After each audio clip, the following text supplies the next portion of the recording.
What is up, ladies and gentlemen? Frank here, the Red Tie Guy. Just some more Shadow of War news that I found on the internet. A lot of people have asked me about the different versions of Middle-earth Shadow of War and just some of the content that you'll get with it. And I just made a quick list of the technically four different versions of Middle-earth Shadow of War that they'll be available. Of course, if you pre-order any of these versions, you'll get the Legendary Champions War Party and an exclusive Epic Sword of Dominion, which you'll see on your screen right now. That, of course, as I said, is a pre-order bonus, so no matter what edition you pre-order, you're gonna get that as a pre-order bonus. Now, first of all, obviously there is the standard edition, which you just get the game, and of course if you pre-order, you get the pre-order bonus. Then there is the silver edition, which from what I can understand is only available on Steam. Correct me if I'm wrong, but I could only find it on Steam, not on PSN or on Xbox Live.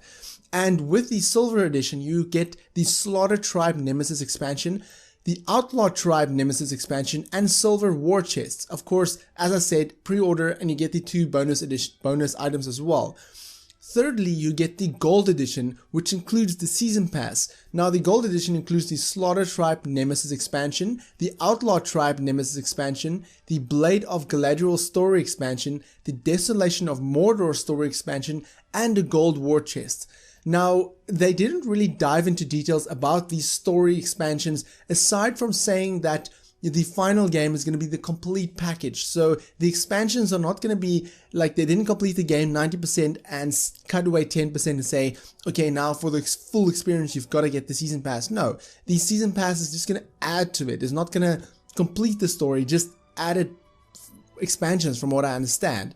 And so far they've only said the Nemesis expansions include a new orc tribe featuring new enemies, followers, missions, abilities, weapons, fortress and wilderness updates, and a mythic gear set. And the story expansions include a new campaign, playable character and abilities, side missions, enemies, allies, and more. Now, in a recent interview by Brandon Tyrrell from IGN with the VP of Monolith, he asked him about different playable characters, and he didn't really go into that. He just said, you know, they're not really allowed to talk about it yet. But he did hint that you might be able to play as characters from the Lord of the Rings movies, and that would really be epic. Regarding the silver war chests and the gold war chests that you get, they didn't really explain anything about that, as the game does state in-app purchases. Now, in-app purchases normally is microtransactions, and these war chests indicate that maybe it's like an XP boost, maybe it's like a different abilities or things that you can get in the game. Maybe it's multiplayer related. They didn't say anything about multiplayer yet, so maybe it's like a multiplayer boost or something. I could see multiplayer working in this game, sort of, but it would really suck if there's like a pay to win kind of thing. I don't really like things like that, so we'll see what the silver war chests is. And as I said, there's the three editions, the standard, the silver, and then the gold. But there's a fourth edition, the collector's edition, which is the most expensive one that I've seen in a long time. It is $299 US, or in South African rand, it is approximately 4,000 rand.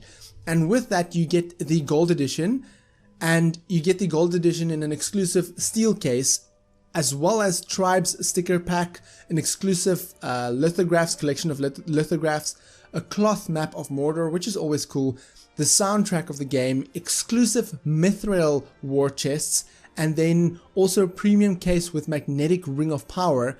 But that is not all. The biggest thing of this collector's edition is a 12-inch Balrog facing a Drake statue. On the screen you'll see the collector's edition, and it looks really awesome. I think it's a really awesome collector's edition, and as a fan of the game and collector's editions, I'm gonna try and get my hands on this copy.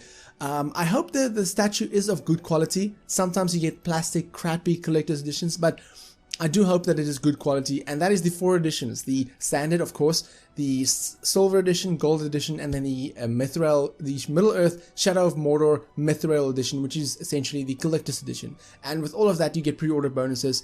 So let me know in the comment section below which edition you're gonna get, and let me know which platform you're gonna play it on: PC, PS4, or Xbox One. Or are you gonna get the Xbox Scorpio and play it on there, as this is the first official title that's been announced for Project Scorpio. That would really be awesome. But let me know in the comment section below, and for more Shadow of War news, click that subscribe button. And if you like this video, then give me a thumbs up. If you dislike it, give me the thumbs down, but please tell me why, so I can improve my videos. My name is Frank, I'm the Red Tie Guy, And frankly, thank you for watching. Catch you guys in the next video. Frank here, the Red Tie Guy, and with Halo Wars 2, Microsoft have definitely set out to correct the mistakes on the original title. Halo Wars 2 campaign takes place shortly after Halo 5 and features the Ark, which includes the missing